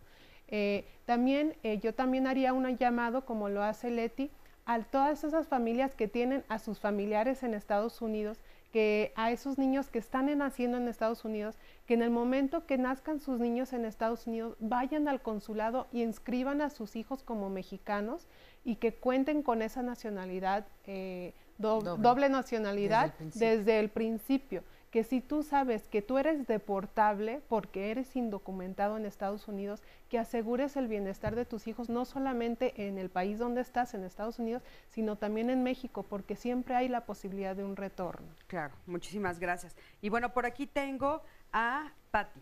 ¿Cómo estás, Pati? Bien, gracias. Oye, ¿qué miembro de tu familia? Un hermano. Uno de tus hermanos. Un hermano. ¿Hace cuánto tiempo tu hermano? Él tiene un poquito más de 25 años en Estados Unidos, en Carolina del Norte precisamente. Ajá. Y pues... ¿Cómo fue la dinámica para ustedes cuando él se fue? Nosotros como hermanos sí lo lamentamos mucho porque es el único hombre. Entonces sí, pero yo creo que a quien realmente afectó fue a mi mamá. Pues sí, muy triste, lloraba y todo, y el señor del panel comenta que se comunican por el internet, bueno, ahora, pero hace 25 años no. Entonces, por eso es lo que yo le preguntaba, ¿hace cuánto? Porque antes era otra historia, ¿no? Entonces mi mamá dejó de saber, era por carta y tenía que comprar una tarjeta para poder hablar a casa, o sea, ese tipo de cosas. Claro. Ahora ya habla por el celular, yo le comunico a mi mamá y todo, y aún así mi mamá sigue triste. ¿No lo han visto desde entonces? Mi hermano no puede venir porque es indocumentado. El que él venga implica pues que ya no se puede regresar. ¿Él se casó allá? ¿Tiene familia? No, se casó, pero se divorció, entonces está solo. Es una de las preocupaciones como mamá, ¿no? Dice, mi hijo está solo. Mi mamá dice, si yo me enfermo o fallezco, no le avises a mi hijo, que no sepa, porque se va a querer venir. O sea, sí es muy triste, porque yo digo, ¿cómo yo no le voy a decir a mi hermano que es su mamá? Y después digo, no, mejor no le digo. O sea, sí es algo muy difícil, porque yo no sé qué haría si mi hermano regresa y le pasa algo, o sea, sí afecta a mí porque soy la portavoz entre los dos. Y mi mamá sí dice, me voy a ir sin despedirme de mi hijo. Y mi hermano me preguntó, ¿y tú cómo ves a mi mamá? Luego me dan ganas de regresarme, Pati. Pero si yo me voy a México, ¿de qué voy a trabajar? Ya tengo 46 años. Yo aquí fui manager del negocio, ahora él ya trabaja por su cuenta, estoy bien, vivo bien. ¿Allá dónde voy? ¿A vivir a tu casa? Claro. ¿O a vivir a la casa de mi mamá? Esa es la realidad, muy difícil, claro, sí. Porque esa es la realidad a la que de repente hay que enfrentarse. Sí. O sea, sí, ok, me regreso, pero ¿a qué? ¿A qué? ¿Con qué condiciones? Sí. ¿Dónde voy a vivir? ¿De qué voy a trabajar? ¿De qué voy a trabajar? De repente ya tienen su vida hecha allá, a pesar del dolor de separarse de la familia. Claro. Pati, muchísimas gracias. Y bueno, por aquí tengo también a Marta. ¿Cómo estás, Marta? Bien, gracias. ¿Tú también tienes algún miembro de la familia? Prácticamente el 70% de mi familia está allá, entre primos, hijos de mis primos que yo no conozco. Entonces, si yo pudiera definir hoy migración, te definiría desintegración. porque exactamente hace 35 años, mi mamá es originaria de Guanajuato, y hace 35 años que era toda la familia unida, ¿no? Y hoy yo escuchaba de las comunidades, ¿no? Y es un pueblo, de verdad, es un pueblo de pura gente anciana, porque ya no hay jóvenes. ¿Todos Porque emigraron? en el caso, por ejemplo, de mi familia, mis primos todos se fueron con sus esposas y con sus hijos pequeños en aquel entonces. Ahorita ya los hijos crecieron y ya tienen hijos allá, entonces la posibilidad de regresarse es nula. Claro. Nula por la situación que desafortunadamente vivimos en México. Claro. Y aparte ellos ya hicieron su vida allá y su Totalmente. familia está allá. Así es. Entonces, los papás, que son los que se quedaron aquí, pues es gente anciana que de verdad no tiene la facilidad de tener un internet, la facilidad de conectarse, ¿no? Lo que decía, de verdad, no la hay. No la hay. En ese pueblo no la hay. Y pareciera pueblo fantasma. Claro. ¿No? ¿De qué pueblo estamos hablando? Es de Guanajuato, el Mármol, Guanajuato. Por allá ellos están. Y realmente uno, si va a las comunidades por allá, eso es lo que ellos tienen, todos los chavos se van. Hacían un comentario sobre que las personas de bajos recursos son los que no se van, y no es cierto, consiguen dinero. Y ellos son los primeros que huyen, ¿no? Los primeros que sí, se van. sabemos que aparte después entre las familias les apoyan, ¿no? Así Les es. ayudan, hacen como estas vaquitas para poder ayudar a que se y vayan. entonces se ayudan o se mandan dinero. Y las para historias son poder ir. terribles, ¿no? Porque a veces en el camino les quitan su dinero, no llegan, en fin. Sí, o casos muy específicos, ¿no? De un familiar que, bueno, se fue para allá, entonces simplemente allá se encontró otra familia y sus hijos vivieron aquí chiquitos, solos, sin el papá, y él formó una familia en Estados Unidos, ¿no? Claro. Y jamás se supo de él. Entonces yo creo que para mí sí es desintegración. La migración sí es una desintegración, y que al final como país sufrimos las consecuencias, porque muchos de nosotros creemos que el estar allá es mejor, y quiero decirte, soy testimonio de que mis primos no viven lo mejor. Claro, trabajan, como decía César, ¿no? Son gente trabajadora, gente que trabaja, pero gente que tiene que cumplir horarios tremendos, gente que tiene que estar trabajando, no sé si más o menos que nosotros, porque yo desconozco, yo nunca he ido para allá, ¿no? Pero sí tienen jornadas muy largas. Creo que el costo de un beneficio de vivir en una pared de concreto o sin láminas, creo que es muy alto. Muchísimas gracias, Marta, gracias por tu comentario. Sí, por favor, Javier, adelante. Sería bien interesante casi armar un programa por comunidad. Es tan diversa, son tan diversas las formas de movilidad y las motivaciones. La razón de argumentar el tema de la pobreza es que este planeta tiene 4 o 5 mil millones de pobres. Si esa fuera la razón fundamental, estaría desbordado el mundo. Porque hay gente, tenemos cerca de 800 millones de personas que solo viven con $1 diario. Si fuera esa la razón fundamental, estarían desbordadas las fronteras. Ciertamente hay problemas graves de pobreza, y hay cientos de casos, conocemos de gente que tuvo que empeñar incluso lo poco que tenía para irse, fracasó y se hizo más pobre todavía. Lo dije al principio, hay dos cosas que hay que entender. Sí, seguir debatiendo sobre el tema del derecho a migrar, pero más importante, pelear por el derecho a no migrar. Creo que es la gran agenda, no de México, del mundo. Habría que pelear porque se queden, porque hay motivos para quedarse, y porque eso implica todos los costos que estamos viendo, humanos, emocionales, suicidios y demás. En ese sentido, y con eso termino, cuando abonamos a los derechos, quiero comentar muy rápidamente, hace semana y media en la Iberoamericana, la senadora Ana Gabriela Guevara lanzó la iniciativa para modificar la ley de educación a efecto de que los estudios de la gente que vive en Estados Unidos o que estudió fuera sean reconocidos, y que se elimine la figura de la equivalencia, que es una de las razones que está impidiendo que se reconozcan los estudios. Yo invitaría aquí públicamente a la senadora a que agilizáramos el trabajo, y también pedir a la ciudadanía que acompañe a la senadora, y lo digo en el sentido de acompañar como presión, también como incentivo, para que esta ley se lleve a la práctica, se opere y se apruebe. Vamos a beneficiar estamos calculando de inicio cerca de 1 millón de personas que en algún grado de estudios no se les está reconociendo aquí. Claro. Invitaría a la ciudadanía a que acompañe a la senadora y que la incentive para que esto pronto se apruebe. Sí, muchísimas gracias. Bueno, tenemos ya 20 segunditos, nos vamos a ir a un corte. Es el último bloque. Ahorita que regresemos vamos a leer algunas llamadas y escuchar los comentarios finales de nuestros especialistas. Así es que quédate con nosotros, no te vayas, en un momentito regresamos.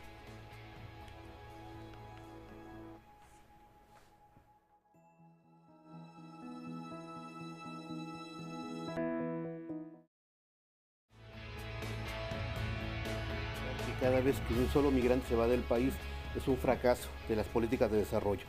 La movilidad social en México está truncada, entonces la migración ha sido una estrategia para, sobre todo en comunidades de alta carestía, casi 12 millones de mexicanos nacidos en este país que están en Estados Unidos. Son 3 millones de niños, hijos de padres mexicanos indocumentados. Ese es el número que potencialmente puede regresar a México. Claro.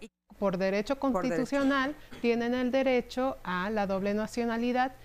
O ya estando aquí en México se les dificulta mucho por los documentos y la certificación, la apostilla que se requiere. Hijos de retornados que ya nacieron allá, hay un problema legal en México, que es el tema de su reconocimiento de estudios. Estados Unidos, como todos los países, México también, tiene cuotas muy estrictas para las visas que ofrece por países. Es un tema político y todos somos como rehenes de esa discusión política a nivel internacional. Esta negación al acceso de la educación y de la salud para los niños estadounidenses en México, constitucionalmente, los niños son mexicanos y por ende tienen derecho a salud y a educación. La niñez binacional, migrante binacional en México existe y tiene que haber un reconocimiento mucho más importante de parte del gobierno, de las instituciones del gobierno. Bueno, pues ya estamos aquí de regreso, tenemos otras llamadas de personas que nos quieren contar su historia. Leticia García, por ejemplo, dice: mi esposo migró de Puebla a la Ciudad de México para vivir mejor. Él desde niño ayudó a las labores de la casa, trabajó en el campo de sol a sol, pero nunca obtuvo ganancia económica, por lo que llegó a la Ciudad de México a los 16 años de edad y después se fue de manera ilegal a Estados Unidos, a Nueva York, como lo hicieron anteriormente sus primos. ¿Es verdad cuando dicen que la mujer se queda a cuidar a los hijos y que no mejoran las condiciones económicas de la familia? Es triste, pero es la realidad. Solo si se trata de una familia previsora que planea poner un negocio o buscar la forma de progresar, se puede lograr. Pero toda la familia debe de participar y enfocarse cada quien a lo que le corresponda. Todo es esfuerzo y cada quien sabe lo que carga en su morral. Leti, muchísimas gracias. Este es un anónimo. Acabo de hablar con mi hija que necesita una operación. Ella está en Estados Unidos. A veces manda aquí a sus hijos y cuando los manda los hostigan porque no pueden hablar bien el español. Los discriminan. Y es igual que si uno va para allá y no sabe uno hablar inglés. Muchísimas gracias. Rosa María Gómez. Quiero saber si tienen algún grupo donde ayuden a buscar gente que se va al extranjero y ya no tenemos mucha comunicación con ellos. Sé dónde vive mi hermano, pero ya no me marca y le marco y no contesta. Tiene como 5 meses que no sé nada de él. Vive en Houston, Texas. ¿Sí? Sí. ¿Qué puede hacer? Hay un trabajo coordinado con el Movimiento Migrante Mesoamericano que dirige la señora Marta Sánchez Soler. Se hace trabajo de búsqueda en Centroamérica, México y en Estados Unidos a través de redes. Y en Estados Unidos a través de la señora Elvira Arellano, que también está en un juicio para visa. ¿A dónde pueden acudir? A través del programa Asuntos Migratorios. ¿Asuntos Migratorios? Sí, de la Iberoamericana. De la Iberoamericana. Okay. En Facebook y Twitter es Prami UIA. Déjenos el mensaje y derivaremos esta posibilidad al movimiento migrante para que haga las gestiones pertinentes. Rosa María, por favor, apunta esos datos para que lo puedan hacer. Rita González Escamilla. Mi padre se fue antes de que naciera a Estados Unidos. No lo conozco. Lo único que provocó es sembrar odio, rencor y coraje, porque nos dejó a la deriva, con una madre que no nos pudo proporcionar estudios porque vivíamos en un cerro y como pudo nos sacó adelante. Lo único que quisiera preguntar a Alberto González, ¿por qué nos dejó solas? Rita, pues bueno, espero que nos esté escuchando Alberto y a ver si hace contacto con ustedes. Pero bueno, estas son las historias que vemos y un poquito esto del costo emocional, por favor. Sí, yo creo que cuando hablamos de migración tendemos a enfocarnos en la parte económica, costo-beneficio económico. Sin embargo, también hay que pensar en los costos emocionales que tienen o más bien genera la migración en la familia. Por ejemplo, los niños muchas veces lo que necesitan no solamente lo material, sino es la guía moral que debe tener la autoridad, ya sea padre o la madre. Entonces, cuando no tiene esa guía o cuando no está satisfecha esa parte emocional, tiende a tener esos sentimientos negativos hacia al padre o a la madre.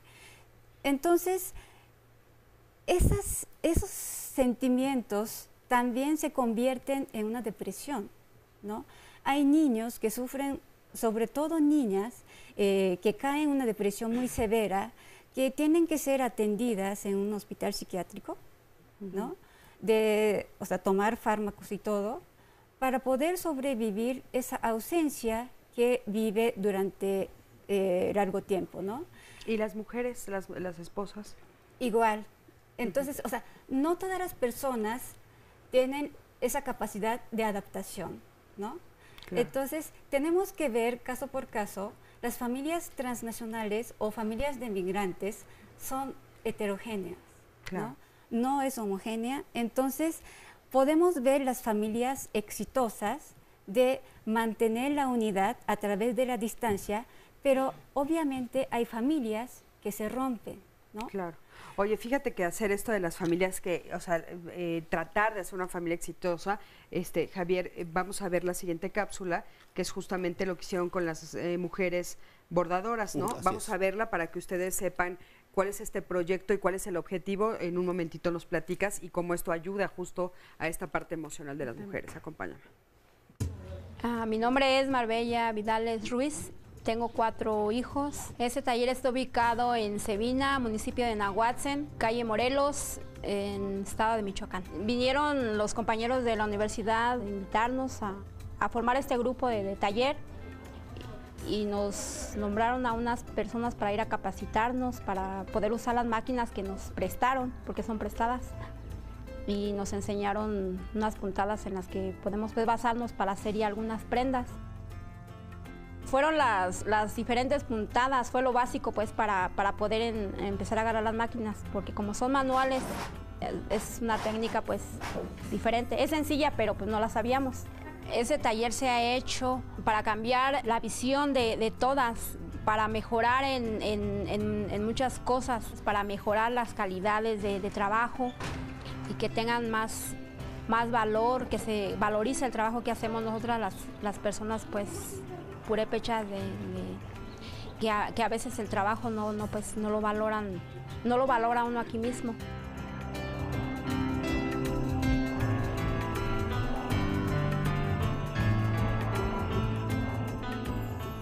Antes de este taller yo me dedicaba al hogar.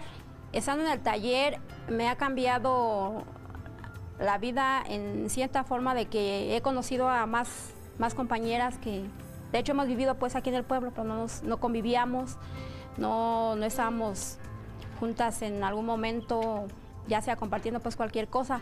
Ahorita aquí compartimos el trabajo, compartimos experiencias, compartimos momentos que pues se nos hace más el trabajo que hacemos un poco más no pesado, y estamos a gusto. Bueno, pues muchísimas gracias por platicarnos esta historia. ¿Y en qué consiste, Javier? ¿Cuál es el objetivo final de esto? La primera es recuperar lo que se sabe siempre de un ser humano, que tiene gran capacidad de emprendimiento latente. Solo requiere acompañar, no ir a enseñarle, ir a acompañar a que su potencia, que es latente, que es natural a cualquier ser humano, salga adelante. Y solo requiere un pequeño incentivo. Segunda, que ellas nunca se sienten víctimas, ellas quieren salir adelante. La naturaleza de una mujer, y no soy feminista, solo digo descripción de hechos, la mujer tiene una enorme capacidad de adaptación, se sacrifica, siempre piensa, es una gran irresponsable de sí misma, piensa en los demás y en su gente. Y pensando en estas grandes potencias, el Instituto de Investigación sobre Desarrollo Sustentable y Equidad Social, el ITSES, en la Ibero, nos financia este proyecto. Este proyecto que tiene una figura de cofinanciamiento con la diáspora, con los padres en Estados Unidos, los dos financiamos en 50-50, a veces un poco más, a veces menos, de forma tal que montamos una infraestructura productiva en donde estas mujeres ya tienen habilidades. Estas mujeres fueron llevadas a la Ibero a capacitarse, solamente a estilizar lo que ya sabían, vuelven, se les enseña a gestionar, a organizarse, a hacer un organigrama de trabajo, a administrar. Oye, ¿y cuál es la respuesta de los hombres que están en Estados Unidos? Excepcional. ¿De verdad? Excepcional. Es que siempre hay un proceso de convencimiento. Lo que sí nos repitieron permanentemente, si es gobierno, de ninguna manera. si es la universidad y tenemos 8 años de acreditados en la zona. Eso es algo muy importante. Legitimarse a través de no promesas, no ir a robar como nos dijeron el primer día. Vienes a robarme. Fue la primera respuesta que nos dijo la comunidad hace 8 años. 8 años después la gente nos recibe, pero tiene 2 razones. Una, prometemos con cosas, incentivamos, potenciamos a las mujeres y muy importante, las dejamos libres, no las condicionamos, ellas fluyen de una forma muy natural y esto hace que adquieran ciertas capacidades de diálogo con sus propios familiares.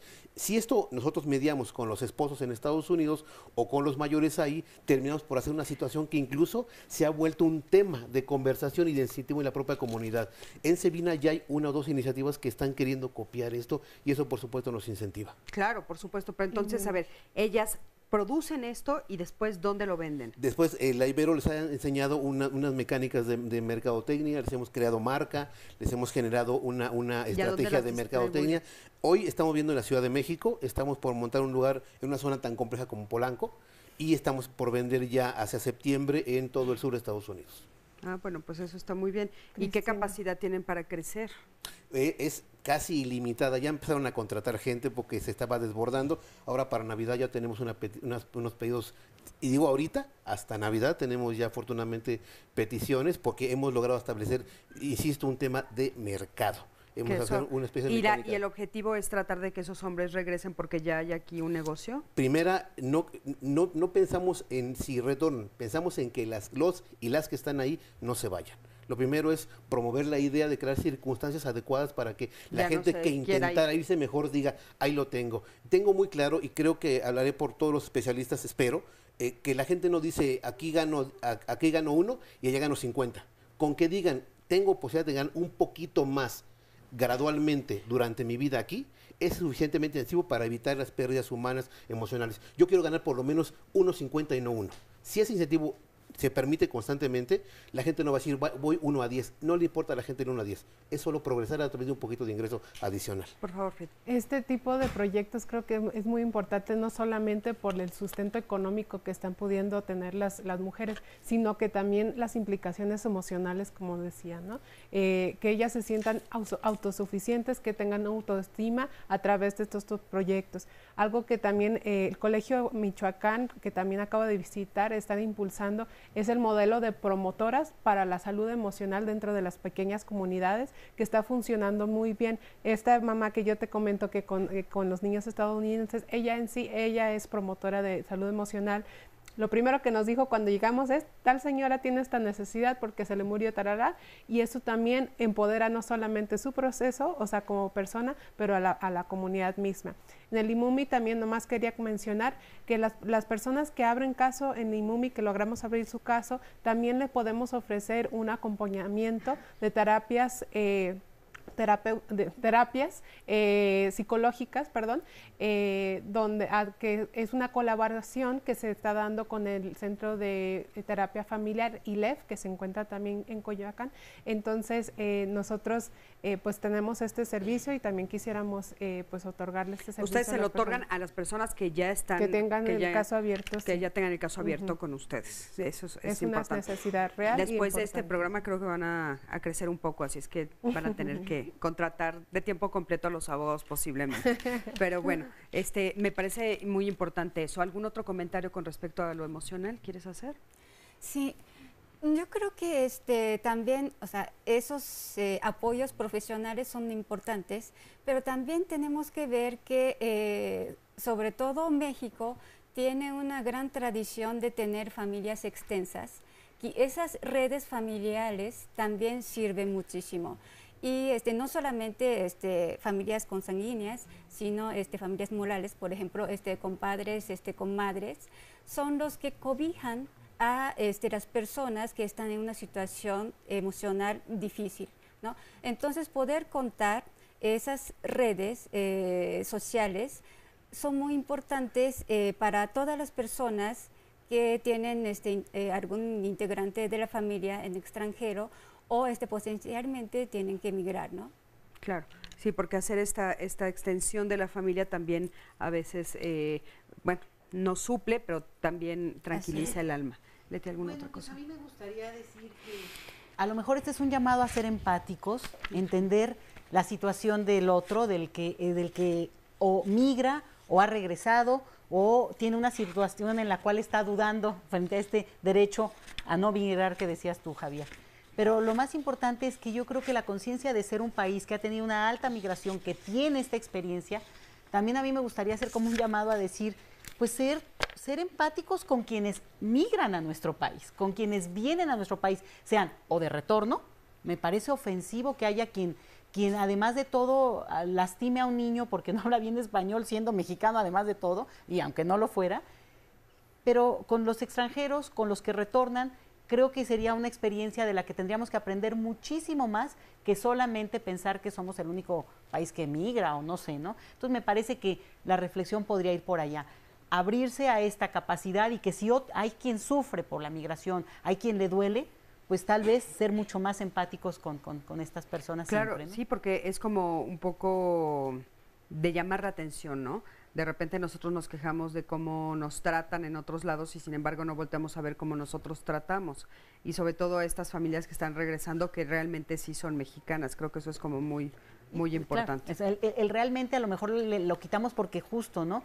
Son mexicanos y entonces ni siquiera tendría que haber la duda, pero bueno, lo ponemos porque hay todo un contexto. Pero también hago el llamado en términos de quienes no tuvieran la nacionalidad mexicana, bueno, y son personas como todos, ¿no? Incluso los migrantes en tránsito, ¿no? Exacto. Que no hemos hablado y no hemos abordado ese tema, pero que sí, que también sufren de estos prejuicios y bueno, también de estos, que se ponen en este riesgo también al migrar a través de nuestro país, que es también uno de los más peligrosos, y que bueno, sí, los migrantes en tránsito son los que vienen de Sudamérica y están tratando de Centroamérica, de Centroamérica sí, y que están tratando pero de pasar. Sí, un llamado, creo que coincido con Leti, o sea sería importante.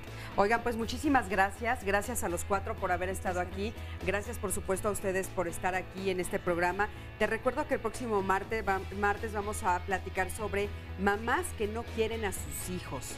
Es un tema durísimo, pero bueno, va a ser un tema muy interesante. ¿Existirán esas mamás que no quieren a sus hijos? Eso vamos a platicar la próxima semana. Así es que bueno, muchísimas gracias. Gracias a toda la producción de Diálogos y bueno, gracias a ti que siempre estás del otro lado de la pantalla. Te veo la próxima semana. Hasta luego.